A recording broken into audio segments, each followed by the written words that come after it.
What's up, guys? This is Rise, and in today's video, we are going to find out if Stud Manch can hold down the Forretress with this Forretress team in the Go Battle League. I hope you guys enjoyed this content. Feel free to subscribe, hit that like button as we enter into today's video.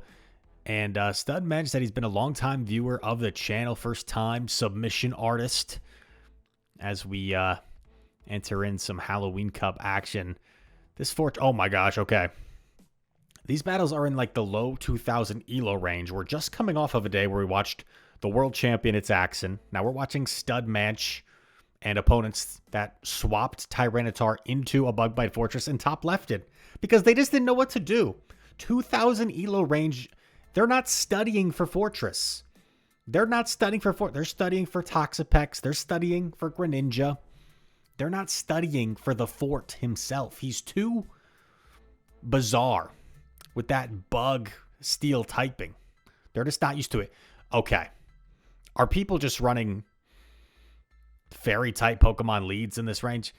Yeah, Forretress is just totally core breaking people right now. Gonna eat the second move here with the Forretress, just a Night Slash, and has all of his energy ready to go. Oh my gosh, Gramble comes in, going for the Rock Tomb. Rock Tomb debuffs your opponent's attack by one stage, and will this allow him to get to another move? Oh my gosh. Oh, that Rock Tomb was actually massive. Another Rock Tomb coming through. Gets both shields. And now, like, you can afford to just take a move, right, on your Nido. Your opponent's Granbull is double debuffed. Close combat does nothing. Oh, my gosh, this is ugly. This is ugly. Is Mandibuzz ever going to get any playing time? Look at Mandibuzz as we see the boom Earth Power. Okay, Mandibuzz comes in for good measure, I guess. Look at Mandibuzz in the team graphic. That represents his playing time so far. He's just yawning. He's like, Coach, let me know when you need me. Otherwise, I'll just be chilling back here. Nido and Forretress got it covered, apparently. Nidoqueen versus Umbreon. So confident in the Forretress, just seems content aggressively swapping it in. Forretress is his best answer to the Umbreon. But the Umbreon's staying. Oh, and they're throwing the wrong move. Come on, Umbreon. Yeah, see, just come and Golbat right away.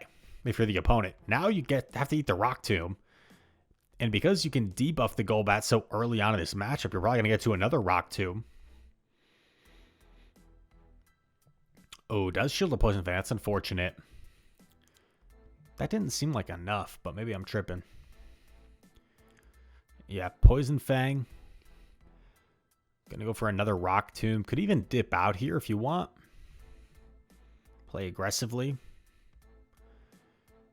Yeah, opponent probably could have wing attacked all the way down, so gets a bit fortunate the opponent decided to expend energy here.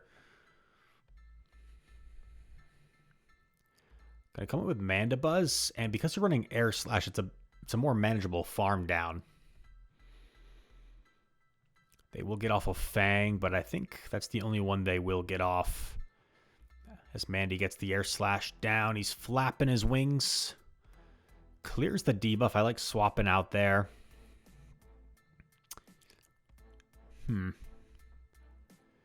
Dark Pulse. Okay, interesting. Dark Pulse, last resort, Umbreon.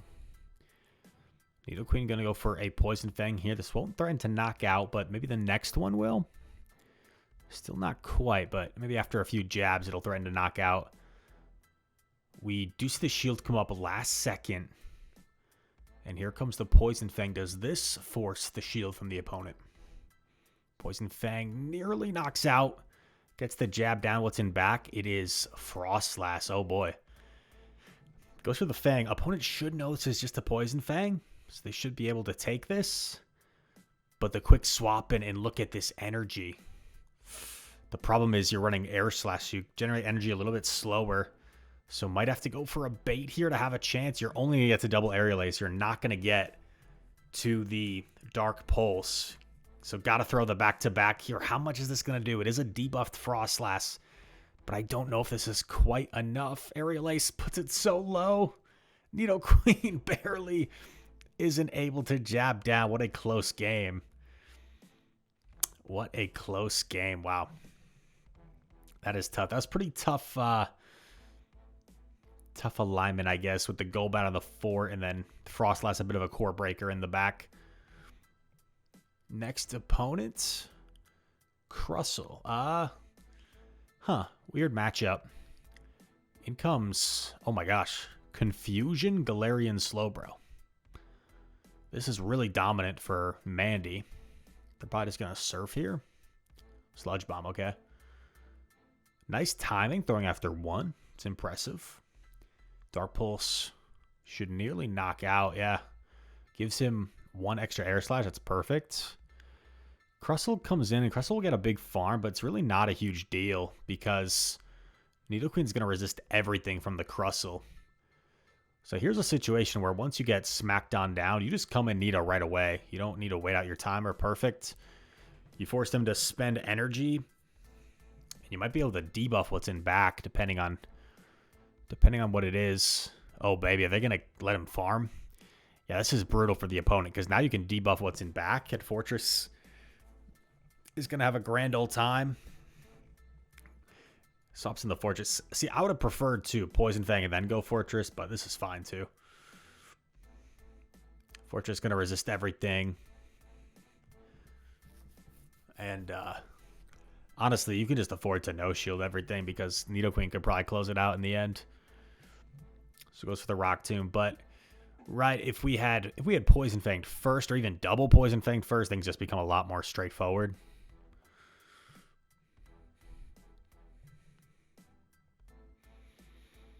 Another Weather Ball coming through. Ninetales trying its best. Nice catch by the opponent. Nice catch.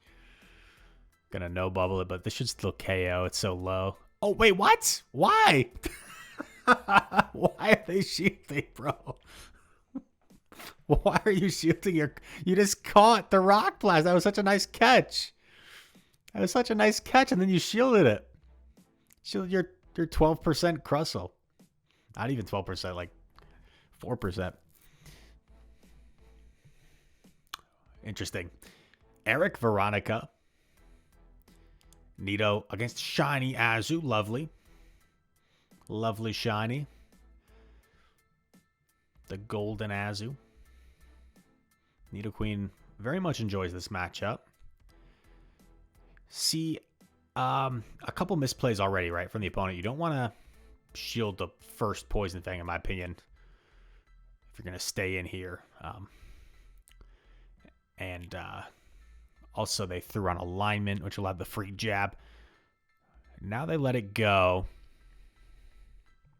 But, right, like, they let it go. They could have just taken a shield advantage instead of using a shield themselves, right? They're going to get to one Ice Beam no matter what. So you might as well just take the first one.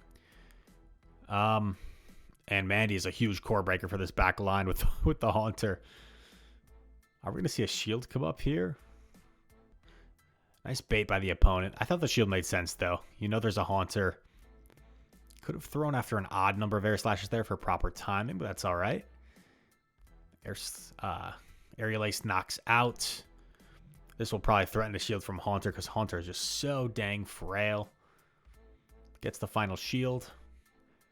And unless this Haunter is running like Ice Punch Shadow Ball, I just don't think they have a chance. Oh, okay. Shadow Ball does knock out, actually. But Nido was that close to a move, and this Earth Power is going to knock out like 2 Haunters, basically. 195% is my guess how much that does. Let me know in the comments if I'm close. Terrific set there from Stud Manch. Let me know, by the way, Stud Manch, if you're watching. If I'm, let me know if I'm pronouncing. Oh, baby, Shiny Lickitung. Shiny Lickitung as a reward. Let's go. Let me know if I'm pronouncing your name correctly, or correct me if I am not, please. 21-28. Let's go, baby. Climbing. The name of the team is also Yeet, which I love. You gotta have fun. I mean, if Stud Manch keeps on climbing like this, maybe you guys gotta try changing your team names to Yeet. I should change my team name to Yeet. I just went 0-5 today, so I gotta change something. Mandibuzz against Zweilous. This is normally a pretty confident matchup for Zweilous, but with Air Slash, suddenly I would think this might even favor Mandibuzz. It's at least more even now, since you're both hitting each other for neutral damage. But yeah, looks like Mandy can...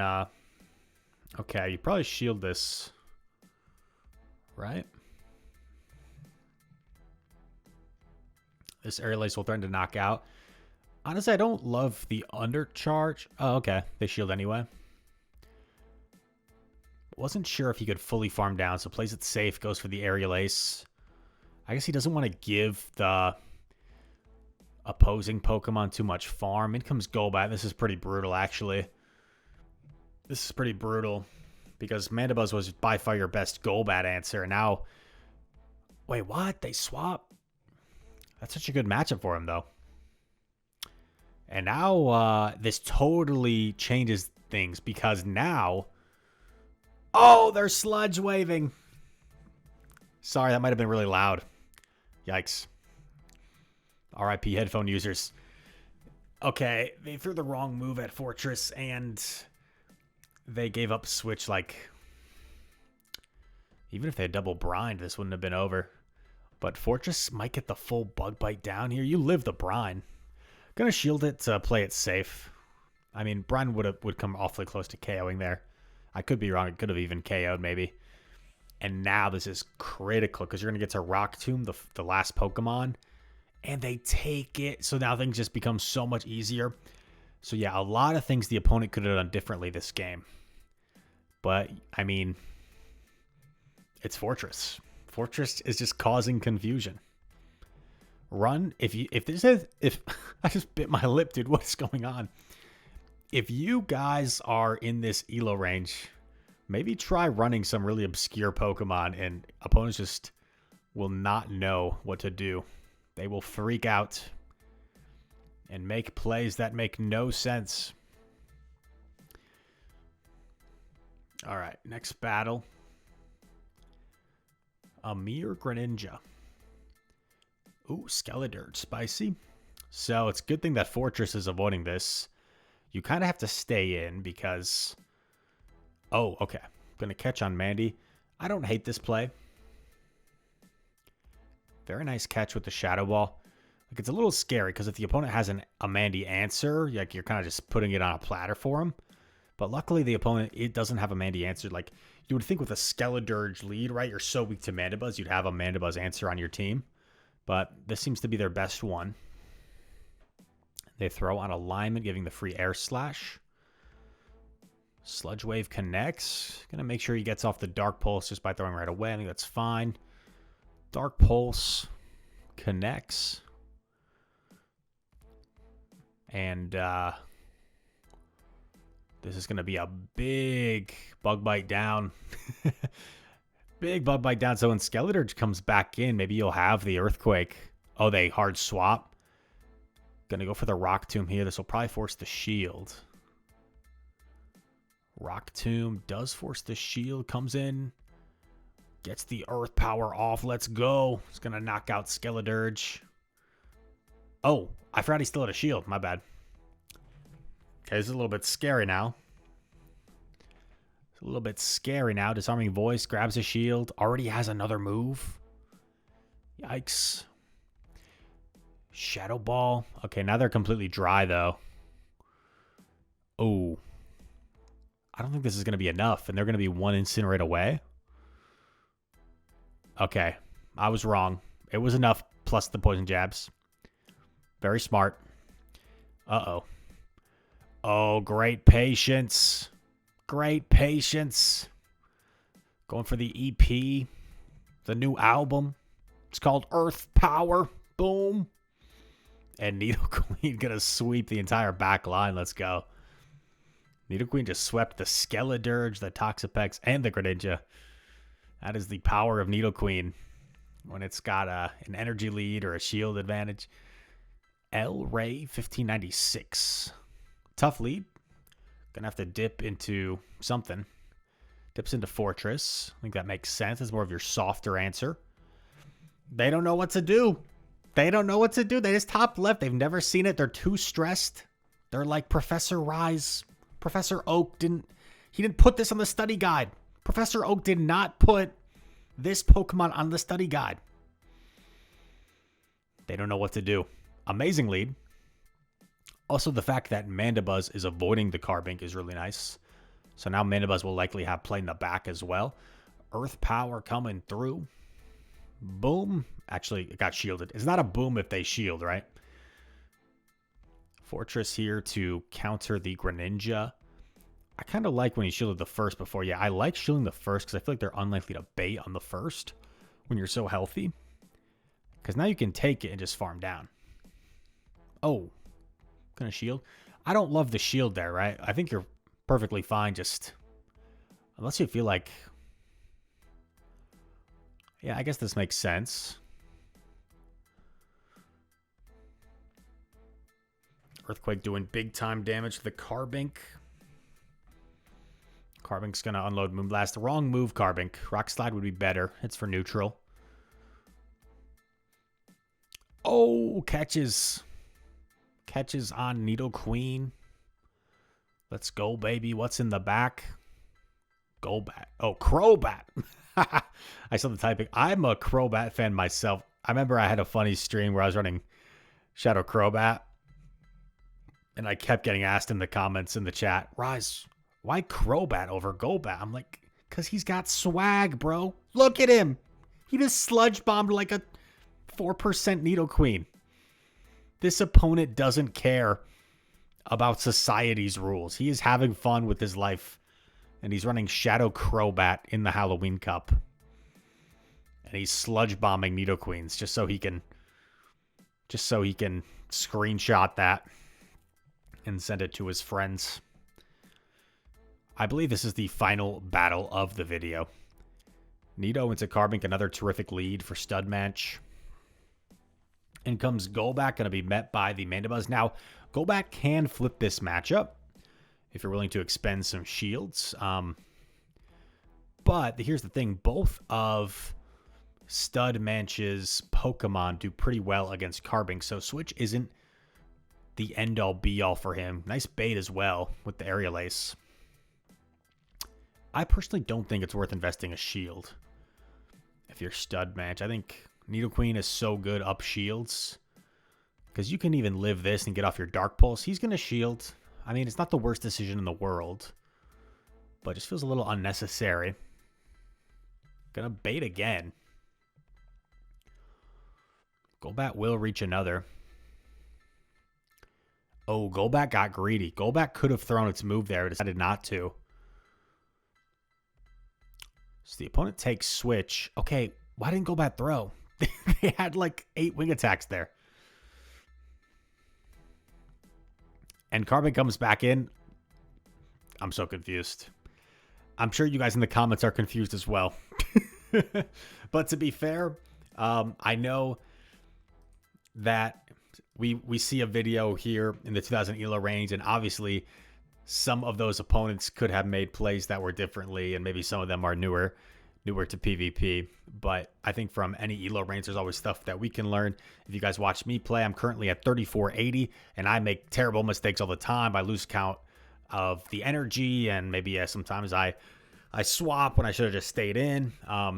So we all make mistakes no matter what ELO range we're at, even if even if we saw some of those opponents maybe were newer to PvP potentially. But all that said, thank you to Studmanch for the fun submission, my man. I know you said you were a fan of the channel. It was your first ever submission, so I'm glad I was able to showcase it. And Forretress looks to be the real deal. Forretress had a lot of play in a lot of those games against some meta squads as well. So there were some teams that it was a total core breaker too. If you guys enjoyed this video, feel free to hit that like button, subscribe to the channel. If you are new, comment down below. All comments are appreciated. And that said, thank you for watching. I hope to see you in the next one. Peace.